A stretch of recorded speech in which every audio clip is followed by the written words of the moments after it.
Nshuti muvandimwe mwene data dusangiye kwizera umwami wacu Yesu Kristo, nongeye kugusuhuza mu izina rya Yesu. Aya ni amahirwe adasanzwe tubonye yo kwiga ijambo ry'Imana, aho tugiye kwigana igitabo cy'umugenzi volume ya mbere, tugeze ku cyigisho cya 27 cyitwa igihugu cyitwa Beula. Kikaba ni icyigisho kiri kuri page 153 kugeza kuri page 155. Njyewe ugiye kucyigisha ndi Musoni Flavien. Reka mbere yuko tugira icyo dukora dusenge.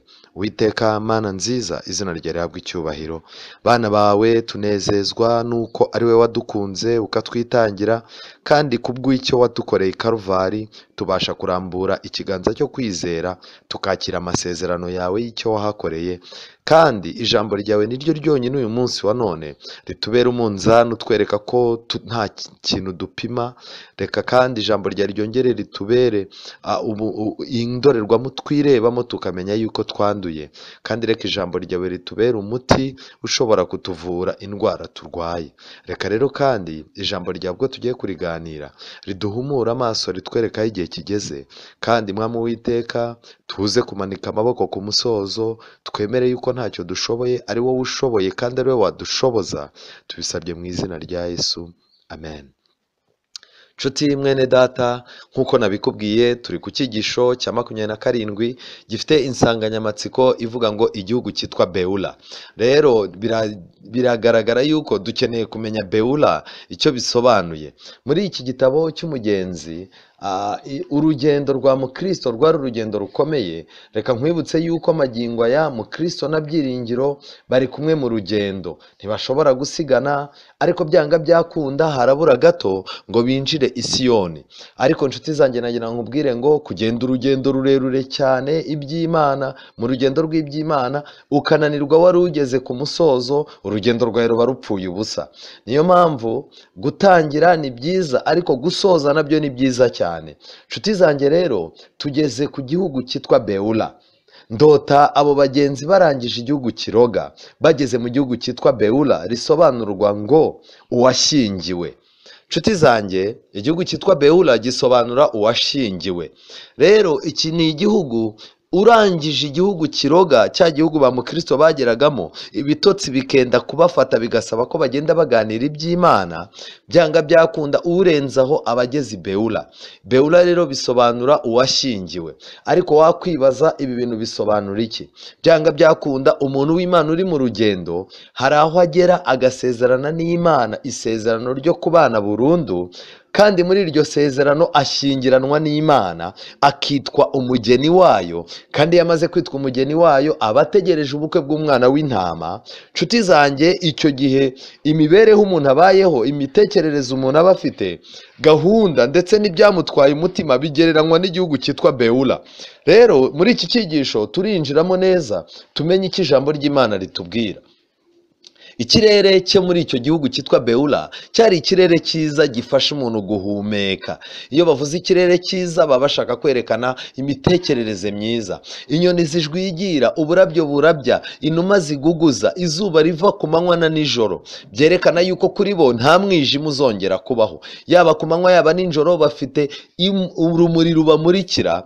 Kandi nanone Yesu yaravuze ngo ninjye zuba, kandi nkiri mu isi ndi umucyo w'isi. Kubw'ibyo rero, kubwo kwakira Kristo akakubera inshuti magara, byanga byakunda ntuzagira umwijima uwo ari wo wose. Uhageze aha hantu aba arenze igikombe cy'igicucu cy'urupfu, kandi uharenze aba arenze ahantu igihanda bwihebe gishobora kugera. Aha mu gihugu cya Beula abagenzi bahageze ntibashobora kureba ishidikanyamana. Mbega uburyo duhamagarirwa gukora urugendo, ibirenge byacu no kwizera kwacu bigahagarara mu gihugu cya Beula, ibirenge byacu bigakomereza urugendo mu gihugu cya Beula. Kubera iki? Ahantu gushidikanya Imana kutaba, ahantu kwiheba kudashobora kugera, ahantu igicucu cy'urupfu, igikombe cy'igicucu cy'urupfu kitapfa kugera, ahantu hataba umwijima, ahantu byanga byakunda ikirere kiba ari cyiza. Ntiduce wa mugani uvuga ngo umuntu utaranirwa agaramye ngo agira ngo ijuru riri hafi. Iyo ni imigani ipfobya Imana n'ubutabazi bwayo. Rero nshuti zanjye, igihugu cyitwa Beula kiri uri kure cyane y'ishidikanya Imana. Umuntu ugishidikanya Imana ntashobora kwitwa uwashyingiwe Imana.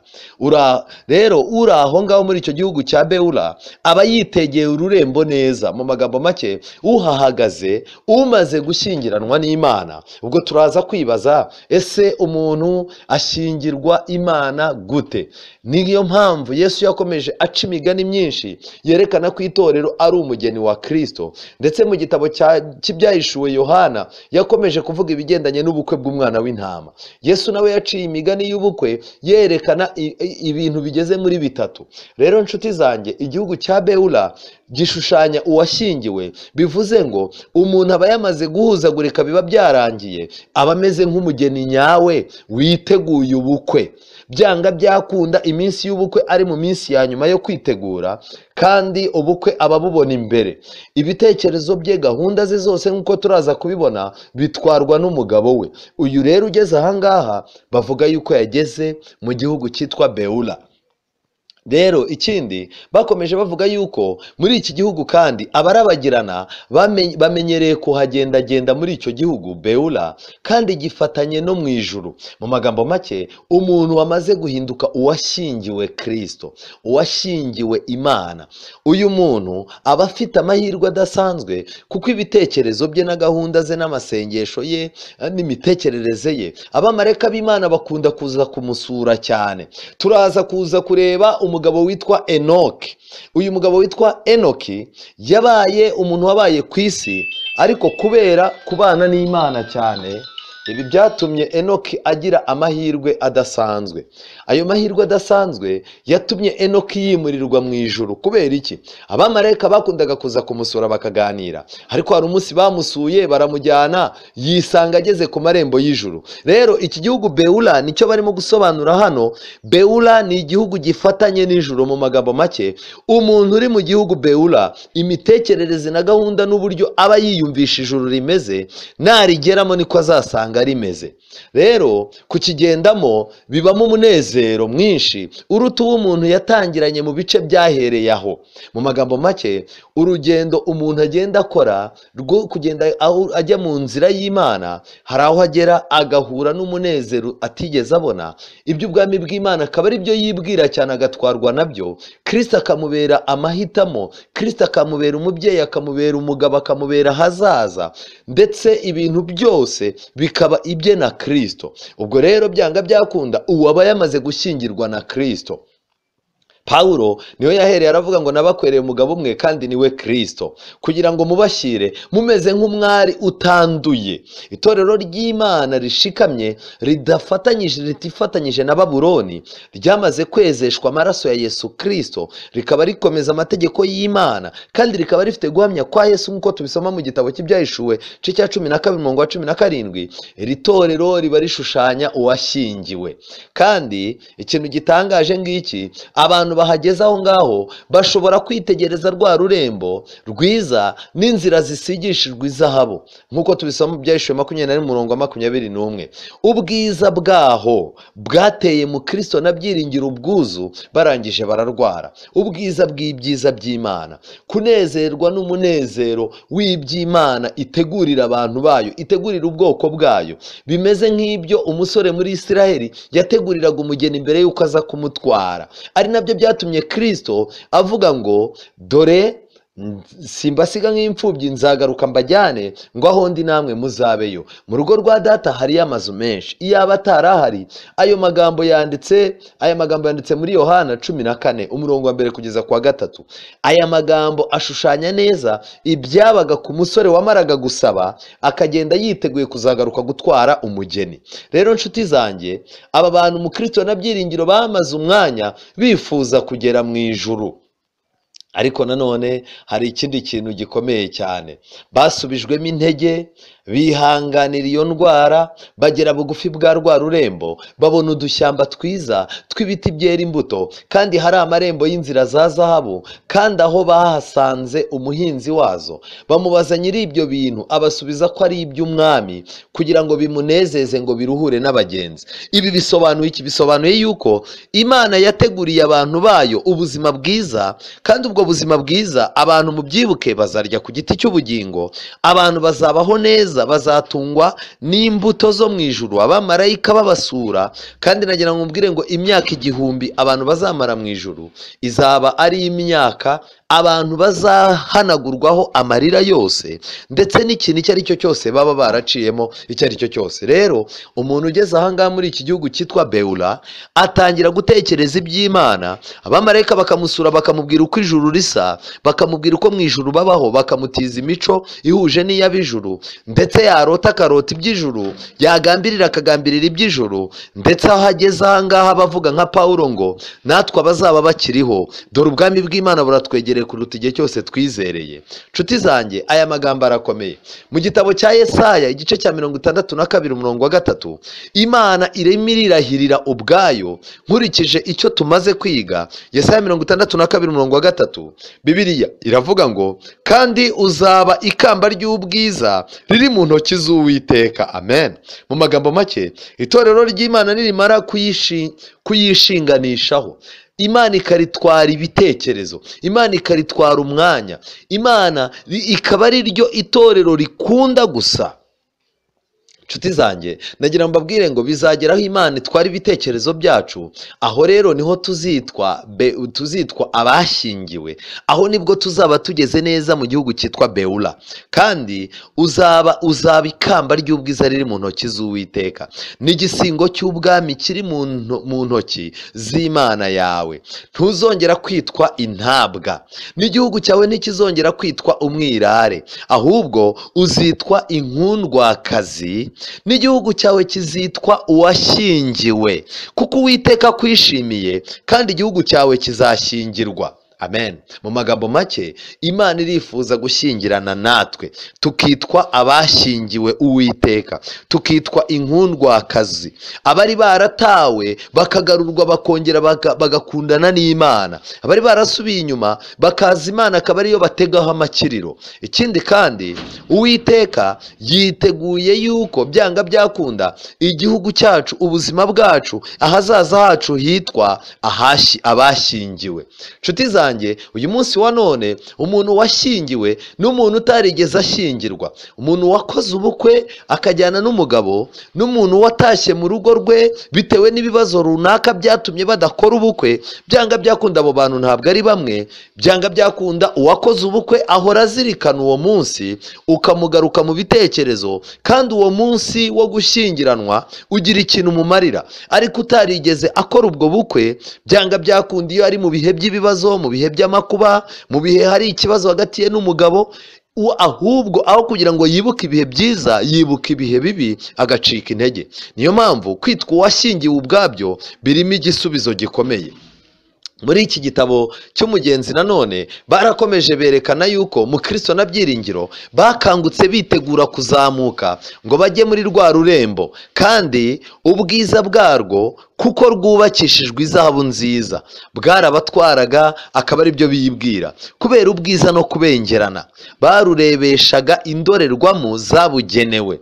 Izi ndorerwamo, nshuti zanjye, biradusaba kubanza gusoma igitabo urwandiko rwa 2 rw'Abakorino igice cya 3 umurongo wa 18. Urwandiko rwa 2 rw'Abakorino 3 umurongo wa 18, Bibiliya iravuga ngo iki? Ariko twebwe twese ubwo tureba ubwiza bw'Umwami tubureba nko mu ndorerwamo mu maso hacu hadatwikiriye, duhindurirwa gusa nawe, tugahabwa ubwiza buruta ubundi kuba bwiza nk'ubw'Umwami w'umwuka. Mu magambo make, ariko twebwe twese ubwo tureba ubwiza bw'Umwami tubureba nko mu ndorerwamo. Mu magambo make rero, hari indorerwamo zikoreshwa kugira ngo turebe ubwiza bw'Imana, turebe n'ubwiza bw'Umwami, ariko tunarebe n'ubwiza bw'aho twasezeraniwe kuzaba.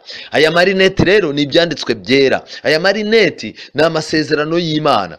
Ushaka gutekereza iby'ijuru utabitekereza mu masezerano y'Imana, ntushake kubyiga mu kwizera, ntushake kubyiga nk'uko ijambo ry'Imana ribivuga. Byanga byakunda niho abantu benshi bahera bakavuga ko ijuru ritabaho, ari igipindi cy'abazungu. Kubera iki? Aba bantu mu by'ukuri babasha kureba hejuru, ariko mu by'ukuri ntibafite amarineti abasha kubizeza ko mu ijuru hari Imana, mu ijuru hari ubwami. maze rero mu Kristo na Byiringiro bahura n'abantu babiri. Aba bantu babiri bari bambaye imyenda yera mu maso habo harabagiranaga nk'izuba. Barabajijwe, aba bantu bajije Byiringiro na mu Kristo ahantu, bababajije aho baturutse, aho baraye, imiruho n'amakuba babonye mu nzira, kandi babazwa ibyiza byabafashije mu rugendo. Nshuti zanjye, kuba umukristo ntabwo ari imyaka umuntu amaze. Kuba umukristo ntabwo ari inshingano umuntu yagiye akora mu idini. Kuba umukristo kandi ntabwo ari umuryango ukomeye wavutsemo usenga, papa wari pasiteri, mama wari umudiyakonikazi, bene wanyu ari abantu bakomeye. Oya, kuba umukristo ni iki?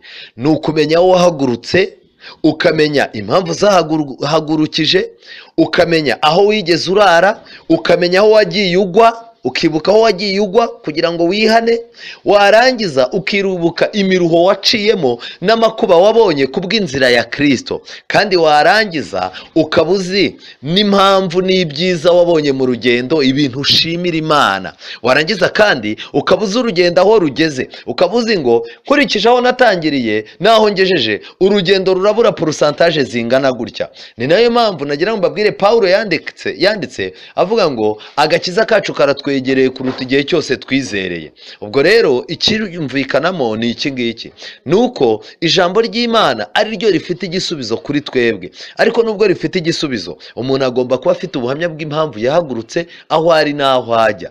Barangije ba bantu babengerana baberurira ko hasigaye ibintu bibiri biruhije bakagera kuri rwa rurembo. Nshuti zanjye, nubwo bari hafi ya rwa rurembo, hari ibintu bibiri biruhanyije cyane bagomba kubanza gucamo mbere yuko bagera ku marembo ya rwa rurembo. Rero nshuti zanjye, nubwo umuntu yaba amaze gutwarwa n'ibitekerezo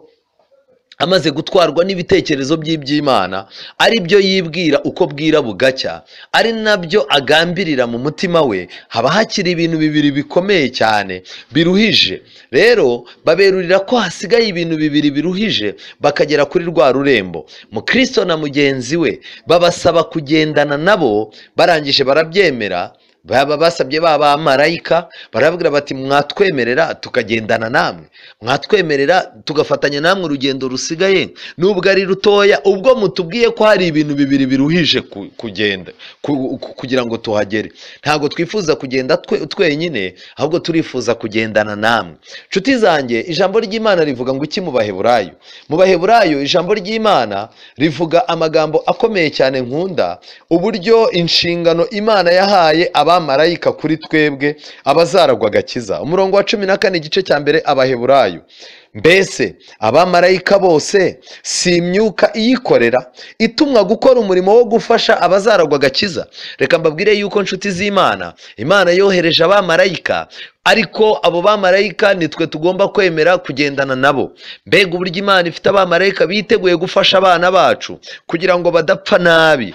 Mbega uburyo Imana ifite abamarayika biteguye gufasha urubyiruko rwacu ngo rudapfa ruhagaze. Mbega uburyo Imana yiteguye gufasha abantu bubaka ingo, ikabaha abamarayika babafasha kugira ngo umurimo wabo, ibigendanye n'agakiza, amagambo n'ihumure rigomba gusohorezwa mu miryango riboneke. Ni bangahe bajya bemerera aba bamarayika?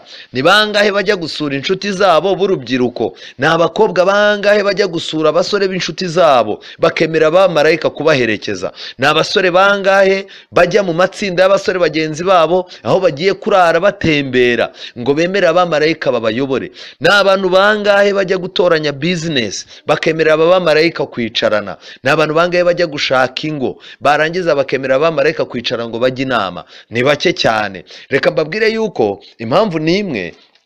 Nimureba abamarayika boherejwe kwa Loti, bari abamarayika babiri. Itangiriro igice cya 19, bari abamarayika babiri. Umurongo wa 15 igice cya 19, nuko bukeye mu gitondo babamarayika batera Loti umwete bati: haguruka ujyane n'umugore wawe n'abakobwa bawe bombi bari hano, kugira ngo utarimburirwa mu gihano cy'umudugudu. Maze azaririye abo bagabo bafata ukuboko kwe nuko umugore we n'ay'abakobwa be bombi, Uwiteka mubabariye baramusohora, bamujyana bamushyira inyuma y'uwo mudugudu.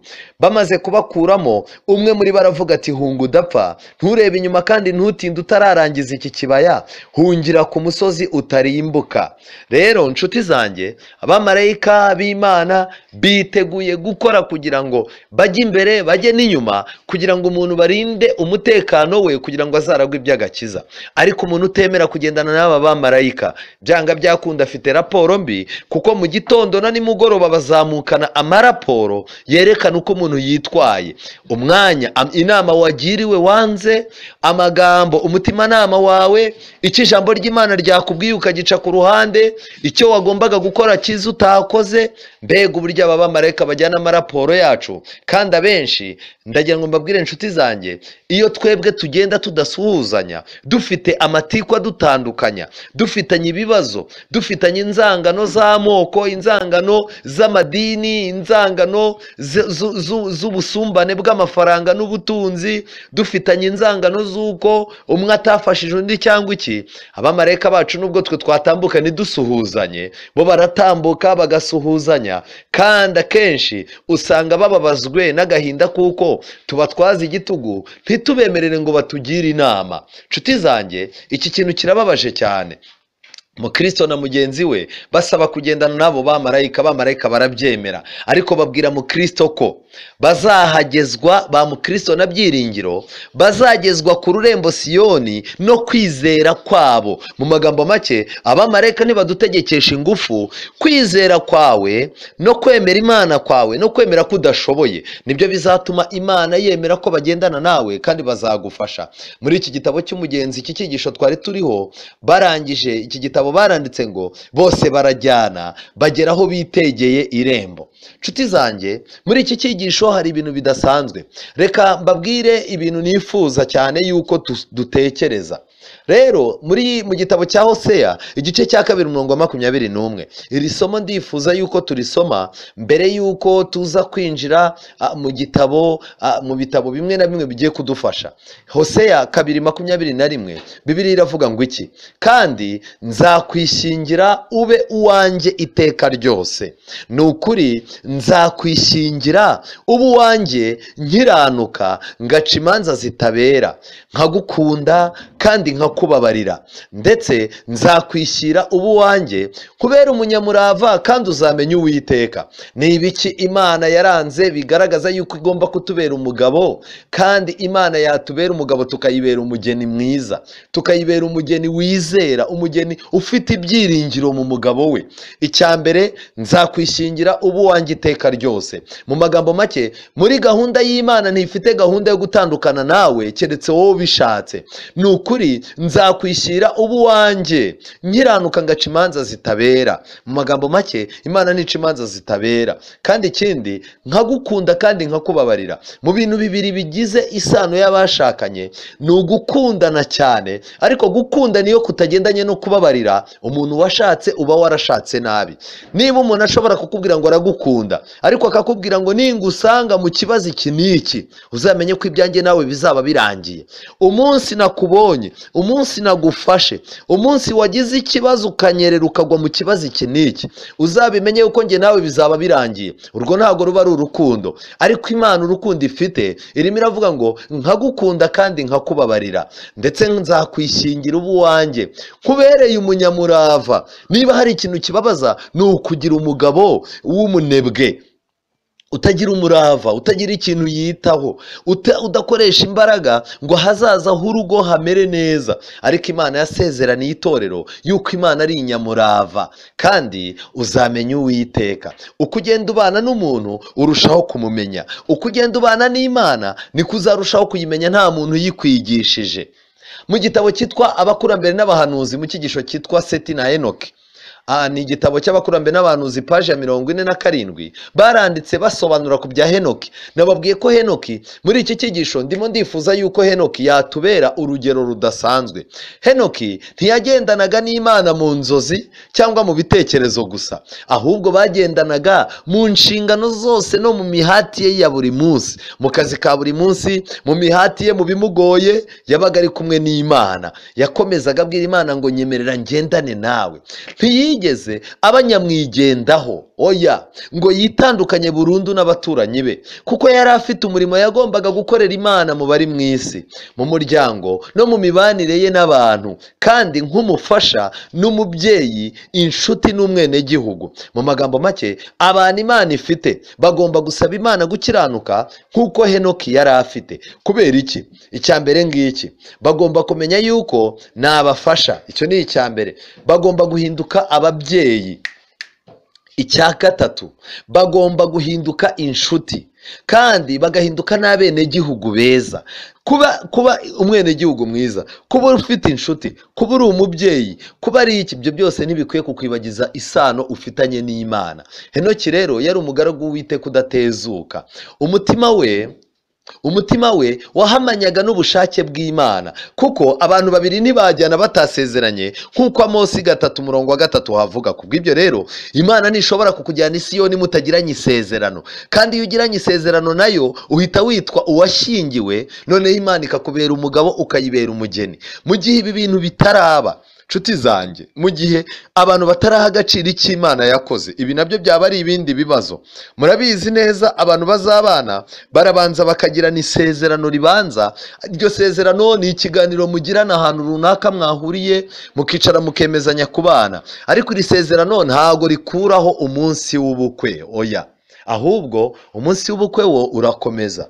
Rero nshuti zanjye, twihuta, nari ndimo kuvuga yuko byanga byakunda hagomba kubaho isezerano ribanza.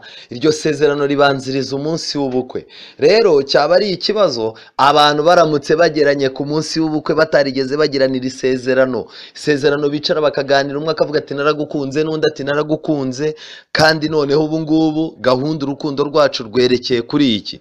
Abantu n'Imana bakwiye kwicarana bakagirana isezerano ribanziriza umunsi w'ubukwe dutegereje. Kandi Henoki yakomeje kugendana n'Imana akiranutse kugeza ku myaka 300. Hari abakristo bake bakwiyemeza gukora batyo baramutse bemeye ko bashigaje igihe gito cyo kubaho, cyangwa ko Yesu ari hafi kugaruka. Nyamara uko ibihe byahitaga niko Henoki yarushagaho kwizera no kugira urukundo, ahangayikishijwe n'uko ubugome bw'abatubaha Imana bukomeje kwiyongera, kandi atinyishijwe n'uko ubuhemu bwabo buzatuma atezuka ku kubaha Imana. Henoki yaretse kwiyegereza abo bantu, maze ahitamo kumara igihe kinini ari wenyine.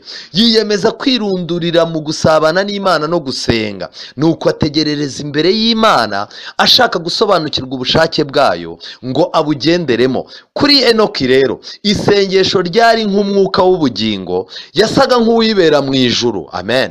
Ngiyi isano, ni ukuvuga ngo iby'ijuru byari byaramutwaye cyane, kugeza ubwo mu nama zitandukanye, mu bintu bitandukanye by'ibibazo bamuzanagamo, yarababwiraga ati rwose ntago narindi kumwe namwe, ibitekerezo byanjye byari ahandi.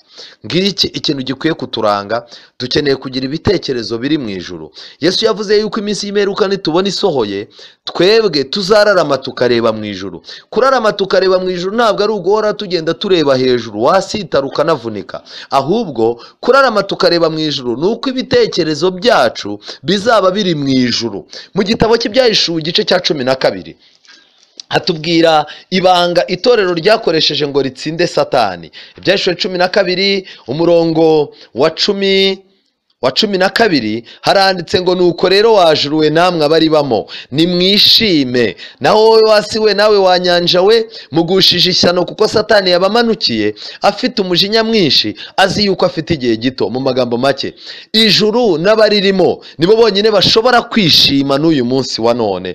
Ariko abantu bari mu isi, ibitekerezo byabo, gahunda zabo, icyubahiro cyabo, amateka yabo, ahazaza habo bikaba biri mu isi gusa. Abo bagushije ishyano kuko Satani yarayimanukiye, bazahora mu bibazo. Ishyano rizasimburwa n'irindi shyano, amahano azasimburwa n'andi mahano, akaga kazasimburwa n'akandi kaga. Isi izabasezeranira ko ibyiza biri imbere, ariko ahandi imbere nibahagera bakubitane n'ibindi bibazo. Ngibi ibirimo kugenda biba ku isi, bagenda bahimba amaterime atandukanye yuko ibyiza biri imbere, ndetse bakerekana yuko isi bagiye kwigira nka paradizo. Ariko byanga byakunda, vuba bidatinze bidatinze abantu bagiye kuzasanga baribeshye. Mu ijuru wajuruwe nawe abaririmo nimwishime. Nshuti zanjye nagira ngo nkubwire ngo niba ibitekerezo byawe, gahunda zawe, ahazaza hawe, ibyawe byose ijuru ryaragutwaye umwanya, rikagutwara imbaraga, rikagutwara ubwenge, rikagutwara urukundo, ibintu byose ukumva ijuru ryaragutwaye, menya yuko byanga byakunda wamaze gushyingirwa. Nshuti zanjye, hari ikintu gikomeye cyane. Wamaze kwemeranya na data wa twese isezerano kugiye kumubera umugeni, ugiye kumubera umukobwa w'isugi, utagiye kumubera umugore azaza ajya gukura hirya no hino w'indaya. Oya, ahubwo ukaba itorero ry'Imana. Gutoranywa kwawe kugatuma ugomba no gutangira kuba inkingi yo mu nzu y'Imana. Aya ni ayandi mahirwe. Henoki rero, ibi biragaragara yuko igihe cyarageze, kubera gusenga buri mwanya, kubera gusabana n'Imana, byageze aho Enoki asigara atuye mu isi, ariko ibitekerezo bye byibera mu ijuru. Icyabaye rero nta kindi, abamarayika rimwe baraje baramuganiriza, agenda aganira n'abaganira nabo.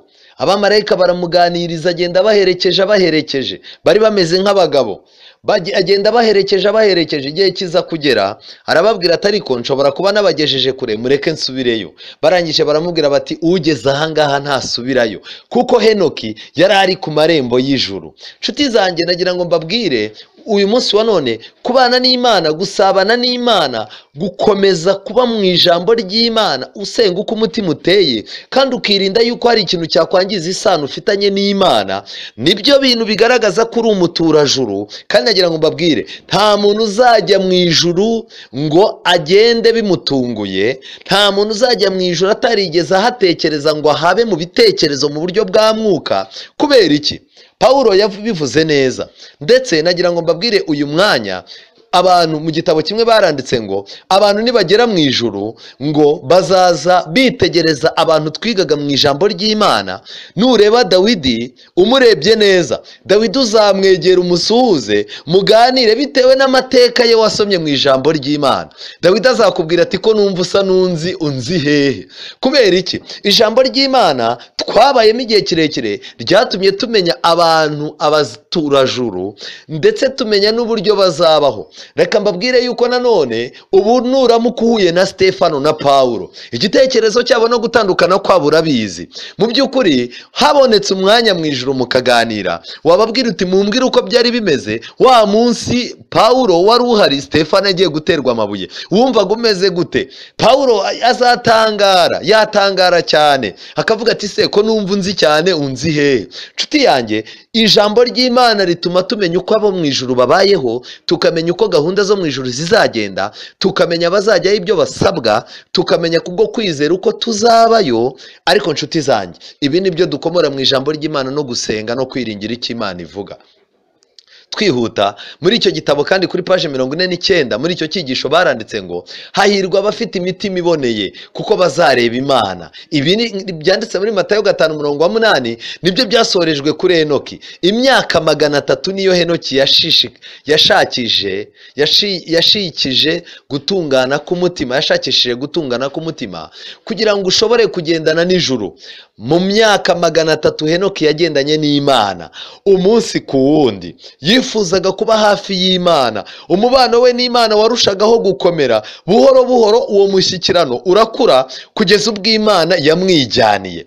Bishatse kuvuga iki? Imyaka 65 yakoreye Satani, bagendana abana, Imana imugendaho ariko watagendana nayo. Ariko imyaka 300 noneho Imana uretse kugendana nawe, Imana yanamugenzemo. Amen. Hari ibintu rero bikomeye nifuza ko mutekereza. Kuba Imana yakugendaho igushaka. Nanone ikindi, kuba wagenda ukagendana n'Imana. Noneho rero kugendana n'Imana bigera ku rwego Imana ikazazi kugendamo. Amen. Umunsi ku wundi yifuzaga kuba hafi y'Imana. Umubano we n'Imana warushagaho gukomera buhoro buhoro. Uwo mushyikirano urakura kugeza ubwo Imana imwijyanira. Ahagaze ku rugabano rw'umudugudu uhoraho, ashigaje gusa intambwe ngo yinjire mu rurembo. Noneho inzugi zarakingutse. Urugendo yagendanye n'Imana igihe kirekire ku isi rurakomeza, maze anyura mu marembo y'umurwa wera. Niwe muntu wa mbere winjiye mu bwami bw'Imana mu ijuru. Amen. ibi bintu biratangaje. Bikomotse kuki? Ni umunyantege nke nkatwe, yagize n'iminsi yo kujijwa nkatwe, ariko iminsi ye yo kubana n'Imana ayimenya yuko ashyingiwe Imana, amenya yuko akundanye n'Imana, amenya ko ibindi agomba kubishyira ku ruhande. Uko gutwarwa n'iby'Imana kwatumye ageraho, bigaragara yuko Imana idakwiye kumureka ngo akomeze kuba mu isi. Kandi aya magambo nanone kuri paje 50 y'icyo gitabo abakurambere n'abahanuzi baranditse ngo bakurikije ibyo imitima yabo irarikiye n'inyigisho ziyobya, bakurikije iby'imitima yabo irarikiye n'inyigisho ziyobya. Abantu ubwo barimo baratubwira ibizabaho mu minsi imperuka, bakurikije iby'imitima yabo irarikiye n'inyigisho ziyobya. Abantu bazagomera ubutegetsi bw'ijuru, ariko nka Enoki, nk'uko Enoki yari ameze, ubwoko bw'Imana buzashakashaka ubutungane bw'umutima no gukomeza ubushake bw'Imana kugeza ubwo buzerekana ko basa na Kristo. Kandi nka Enoki nanone bazaburira ab'isi ibyo kugaruka k'umwami n'urubanza benda kuzacibwa. Kandi kubw'icyitegererezo n'ibiganiro byabo birangwa n'ubutungane, bazaciraho iteka ibyaha by'abatubaha Imana.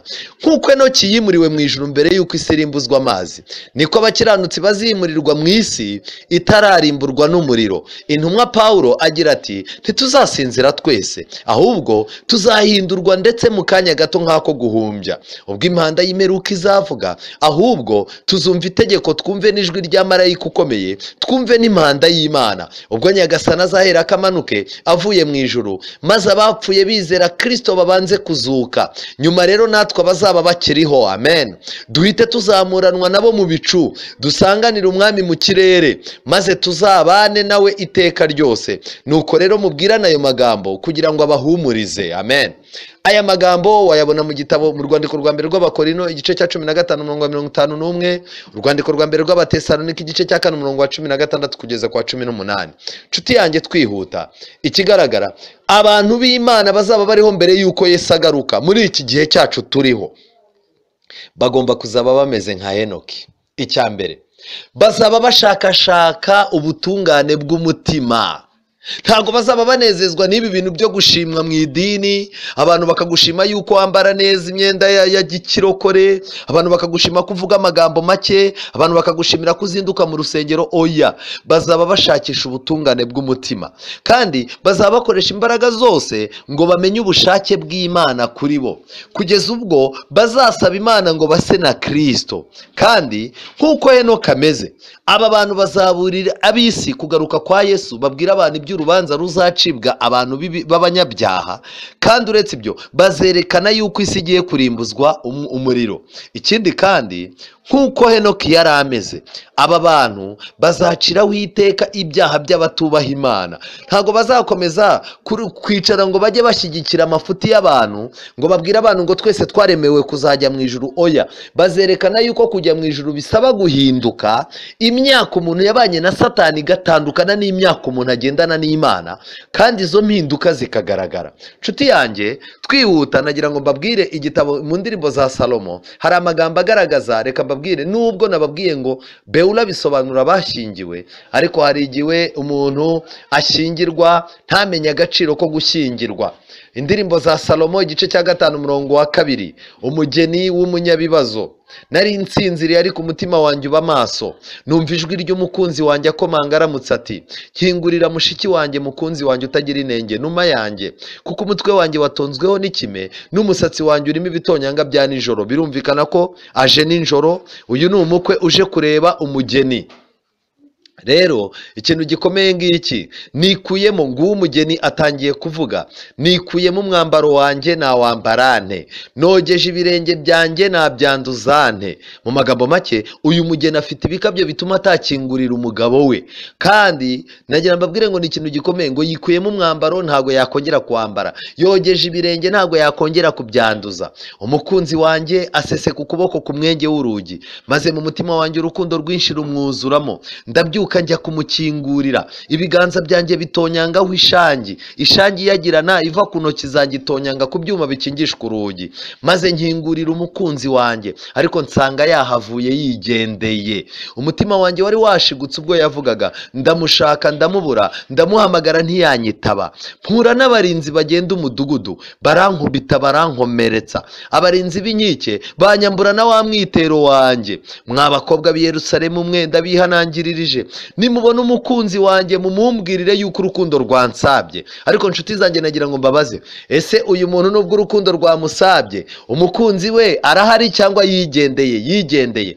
Uyu munsi nagira ngo mbabwire ngo twe kurangarana urukundo Imana idukunda, twe kurangarana urukundo twakunzwe n'Imana. Niba turi umugeni wa Kristo, kuko nta bageni babaho, oya, ahubwo Bibiliya ivuga umugeni, Bibiliya ntivuga abageni. Uyu munsi wa none hari inyigisho z'ibinyoma, abantu bicara bakavuga ngo abageni ngo bari ahantu hose. Oya, Imana ifite itorero ryayo rigereranywa n'umugeni, kandi byanga byakunda igihe nikigera izazana abana bayo bari mu madini atandukanye igiye ifite, nibarangiza ibazane. Si ukuvuga ko aho bavuye naho hazaba ari umugeni, kuko niba ufite gahunda yo kubaka ugira umugore umwe, ntugira abagore benshi. Rero nshuti zanjye, Imana yashyizeho iryo hame igaragaza yuko ifite abana bayo mu madini atandukanye, kandi izabafata ibahurize mu itorero ryayo ry'ukuri rigereranywa n'umugeni. Iri torero rigomba kuba ryujuje ibisabwa iby'ijambo ry'Imana ryerekana mu gitabo cy'Ibyahishuwe igice cya 12. Ndakwinginze iki gice ukige kandi ugikurikire, uzamenya byinshi. Rero ikindi kintu kigaragara aha ngaha, uyu mugeni kubera uburangare n'ubwiyemezi, umugabo arigendeye, arimo arakurikira abantu ninjoro, arimo arakubitwa n'abarinzi n'iki, asize atanze amatangazo ngo babwire umukunzi we ko urukundo rwabaye rwinshi, ariko iri jambo rivuze igihe cyarenze. Uyu munsi nicyo gihe cyawe cyo gukunda Imana, cyo gukunda ijambo ryayo, cyo gukunda inzu yayo, cyo gukunda gahunda zayo, cyo kuba ubuzima bwawe wabufunga ku bw'Imana akaba ari yikubeshaho. Hari igihe abantu bazashaka gukunda iby'Imana ariko igihe cyabarenze. Nshuti zanjye, nagira mbabwire ngo hari ibintu abantu bakwiye kumenya kuri etape z'ubukwe, kugira ngo banamenye etape z'ibigendanye n'ubukwe bwacu na Kristo. Icya mbere, hagomba kubaho guhura bwa mbere. Abantu bagomba guhura bwa mbere, bakicarana ahantu bakavuga bati naragukunze nanjye naragukunze, none urukundo rwacu turugenze gute? Se urabona byagenda gute? Twihe igihe kandi Imana itujye imbere ngo uru rukundo ruzagira icyo rubyara. Dufite indirimbo nziza ivuga ngo nshima umunsi nakwemeye Mwami Yesu umukiza we. Rero nshuti zanjye, umunsi wa mbere uhuye na Kristo niwo munsi ugirana nawe isezerano. Ndetse ikindi, hagomba kuboneka ukunze undi mbere y'undi. Bagomba kuganira buri wese impamvu zisunika urukundo rwe, kugira ngo umenye neza. Umukobwa amenya ikintu gitera umusore kumukunda, n'umusore nawe akamenya impamvu zitera umukobwa kumukunda. Ndagira mbabwire nshuti zanjye, iki ni igihe cyo kwiga ijambo ry'Imana ngo tumenye impamvu Imana idukunda. Ariko nitumara kumenya impamvu Imana idukunda, muzasanga twebwe ubwacu nta mpamvu iduturukaho yatuma twebwe Imana idukunda. Nta yindi nyungu Imana idushakaho uretse gukiza ubuzima bwacu buri mu kaga. Rero nshuti zanjye, ugomba kwiga icyo ukunda, icyo akunda umukunzi wawe n'icyo yanga.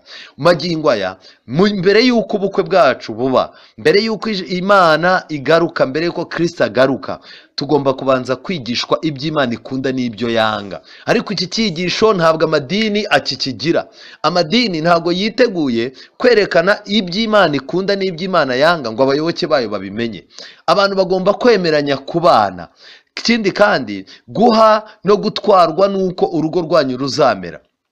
Ugomba rwose gutwarwa cyane n'uburyo urugo rwawe wifuza ko ruzamera. Warangiza ugahaha ibintu, ikintu cyose urimo ukaza wicara ukavuga uti wazampa ibi bikaba mu rugo rwacu, wazampa ibi bikaba mu rugo rwacu. Ni nako bimeze. Ibintu byose umwana w'umuntu akeneye, Kristo yagiye kubishyira mu rugo rwe rwo mu ijuru.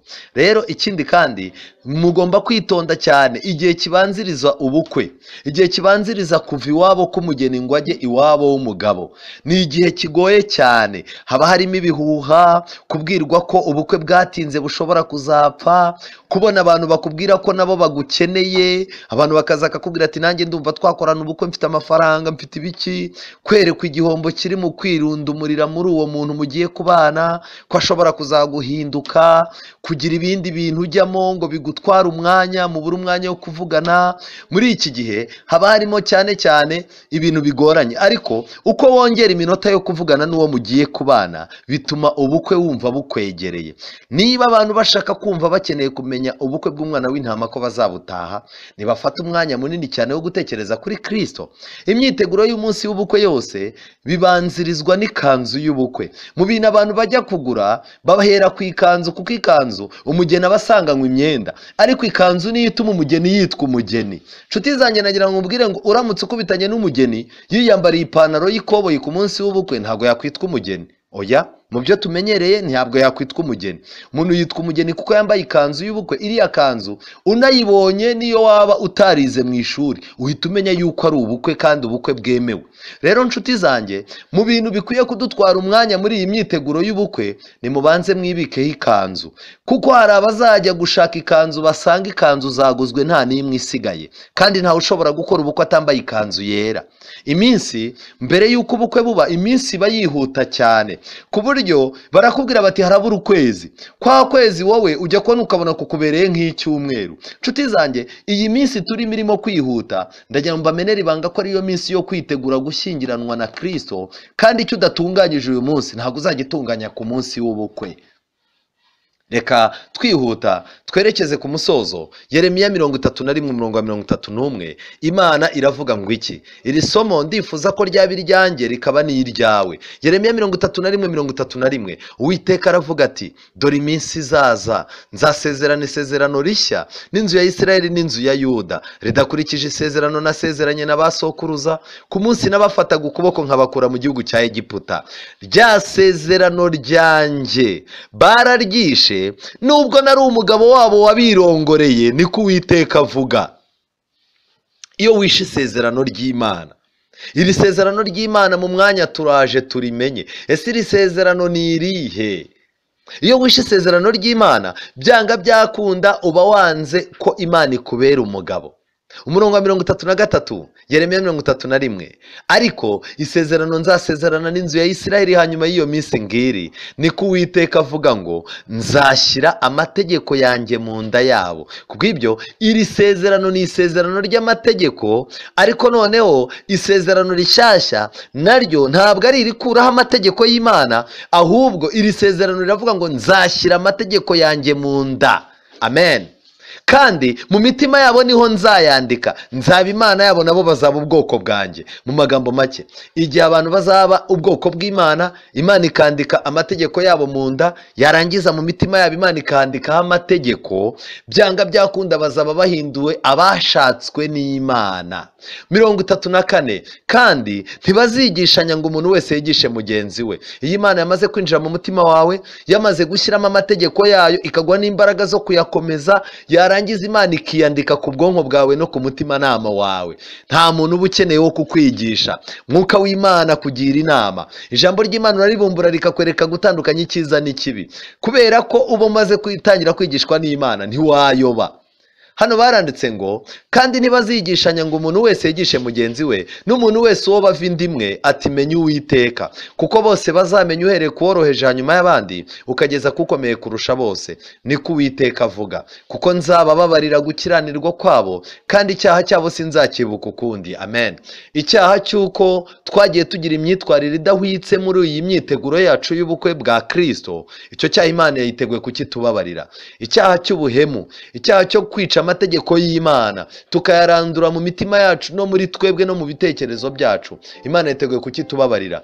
Ndabinginze cyane, nimusabe Imana ibakoresha urugendo rw'ubukristo, ibageze no mu gihugu cya Beula, aho ibitekerezo by'umuntu bitwarwa n'iby'Imana, ndetse umuntu akagera aho abwira Imana ngo ntacyo mfite n'iti cyanjye kuko tubisangiye, kugeza ubwo umuntu akubwira yuko iby'Imana ari igipindi, wowe ukumva uburyohe bwabyo bukurimo ku buryo ntawe wabasha kugutandukanya n'iby'Imana. Urugendo Imana igukoresha irukomeze, kandi Imana iguha imbaraga. Tumanitse amaboko, Imana aba ariyo itwikomereza, itwoherereza abamarayika bo kudutabara mu gihe nk'iki ngiki, mu izina rya Yesu, amen. Uwiteka Mana nziza, izina ryawe rihabwe icyubahiro. Mwuka wera amaze kutwegereza ijambo ryawe, uretse kuryegera tugize amahirwe yo kurisoma, uretse kurisoma tugize amahirwe yo kuryumva, uretse kuryumva tugize amahirwe yo kumva icyo ridusaba, ariko tumanitse amaboko tugusaba ngo uduhe amahirwe yo gushyira mu bikorwa ibyo ridusabye. Wowe utoranya tutazi impamvu utoranya, ukaba waraturebye ukifuza yuko twatoranwa kugira ngo tuzatahe, tuzaboneke mu bukwe bw'umwana w'intama. Reka rero ubwo watugiriye icyizere, natwe dutwarwe n'ibyawe. Reka tuba ari wowe twizera kurusha undi muntu uwo ari we wese, kandi uko ubukwe bwacu bwegereza, uturinde ikintu icyo ari cyo cyose cyadutwara umutima, kandi mu gihe turimo gushaka ibintu byose byo kuzifashisha mu bukwe, uduhe guhera ku ikanzu, kuko nicyo kintu gikomeye, nicyo kintu kitwereka yuko twatoranyijwe nawe. Gukiranuka kwawe tukwambikwe kudaturutse mu kwibombarika kwacu, tubisabye mu izina rya Yesu, amen.